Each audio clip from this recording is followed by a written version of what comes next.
Bismillahirrahmanirrahim. Assalamu alaikum.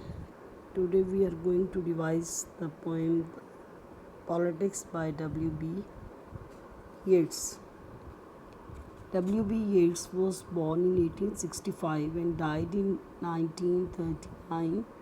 He moved several times between Dublin and London. It was expected of Yeats to enter the church like his father and grandfather, but while still an undergraduate, he turned a skeptic and, after trying the law, became an artist. While studying at the School of Art in Dublin, he developed an interest in mystic religion and the supernatural. He began to write poetry in his late teens with his father's enthusiastic encouragement. His aims were to write for an Irish audience and to recreate a specifically Irish literature. He took an active part in the movement known as the Irish Literary Renaissance. This is a simple yet beautiful poem about politics and love.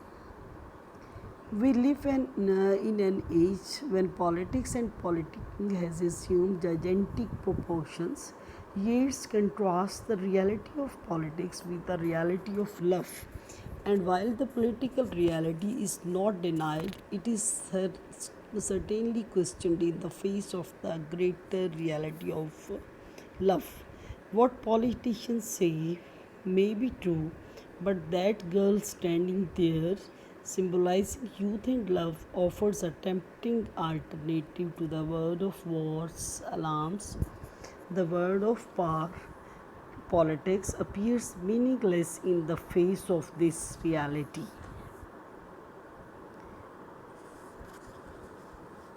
How can I, that girl, standing there, my attention fix on Roman or on Russian or on Spanish politics? Yet here is a travelled man that knows what he talks about. In this line, the poet expresses his respect for time. He is not ready to waste his time on the idle talk of politics about Russia, Rome, and Spain. The poet is romantic by nature. He wants to pay more attention to the beautiful girl. He pays no due respect to the politics and political happenings. He has a deep desire for love. For him, the reality of love is far more important to other facts of life. The poet laughs at the travelled man. What he talks about. For the poet, nothing can be more enchanting to the experiences of love.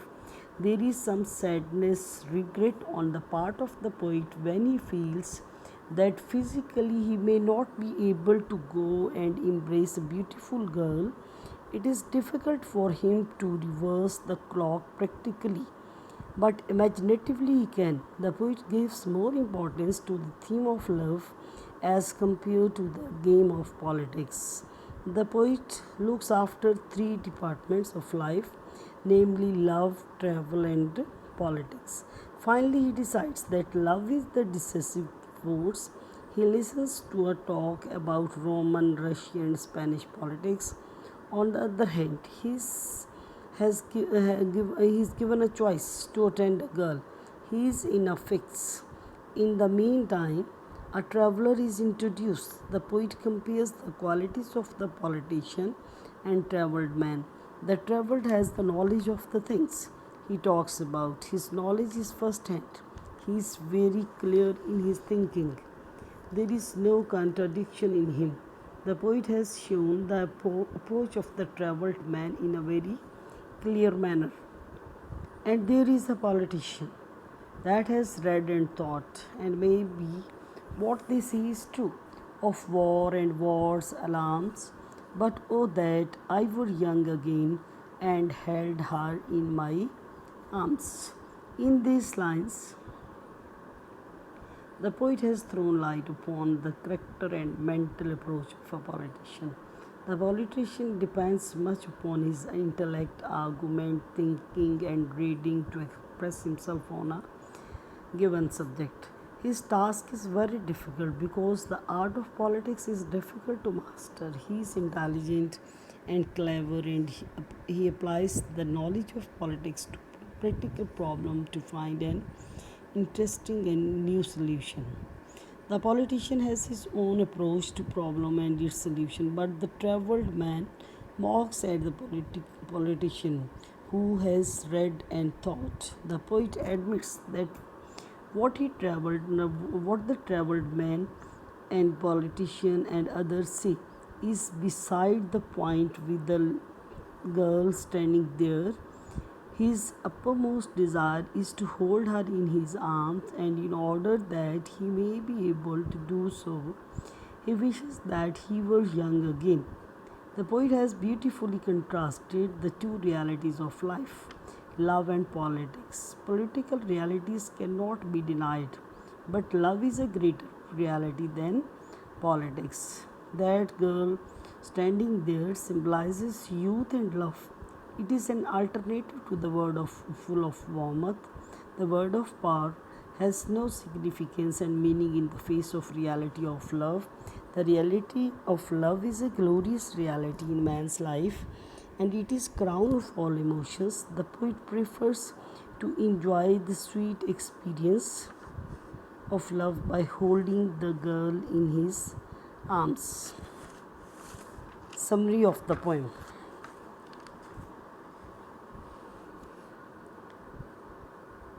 In this poem, W.B. Yeats is of the view that politics is less important than youth and love. He does not agree with Thomas Mann, who says in our time the destiny of man presents its meaning in political terms. He refuses to consider man merely a political animal. In 1938, when this poem was written, the political situation of this world was extremely dangerous. The world was heading fast towards Second World War. Yeats was fully aware of this bitter reality. He knew that dictators like Hitler in Germany, Franco in Spain, Mussolini in Italy, and Stalin in the Soviet Union were pushing the world into a hellhole, but it seems to be of no personal importance to him. What he longs for is the delight of female beauty. Perhaps he intends to show us that instead of indulging ourselves in envy and hatred that lead to war, we should learn to love one another. Love is soothing and beautiful, while war is agonizing and ugly. Yeats says that he cannot concentrate on world politics. As long as he can see the image of a beautiful girl, he wishes to ignore war and war's alarms and dream about love and beauty. He compares himself to a widely traveled person and a well read politician, but the practical experience of the traveler and the knowledge of the politician are of no importance to him. As an old man, he loves to have his youth again rather than discuss war with widely travelled and well read persons. To him, love and youth are more desirable and delightful than debating learnedly about politics. We may look at the poem in a different way, keeping in view that Yeats was a true patriot. The young girl whom Yeats loved to see and hug may represent Ireland. As such, he wishes to ignore world politics and pay attention only to his motherland. The language of the poem is also very simple, informal, and personal. The poet speaks in a matter of fact way in everyday English. Questions in politics, political reality is not denied but questioned in the face of reality of love. Discuss. In the world of today, politics and politicking has become the focus of interest of all and sundry. Everybody is affected in one way or the other by the political happenings. taking place both at national and international level. But there is another reality, the reality of love, that affects man's soul, and so it is of paramount importance. Yeats in this poem contrasts the reality of love with the reality of politics. Though he does not deny the reality of politics, he gives more importance to the reality of love. He is aware of the fact that politics involves greed, selfishness, and hatred. These base attitudes and desires ultimately lead to war and disaster. On the other hand, love is the most sacred passion. It is beautiful and it makes everything beautiful with its purity and sincerity. It is because of this that Yeats wishes to embrace the beautiful young girl standing before him. The girl is the symbol of youth, beauty, and love. Yeats is not ready to hear about war and its alarms, as war gives rise to discontent, disappointment, and dejection. Thus, the word of power politics appears to him meaningless in the face of the supreme and sacred reality of love. Thank you.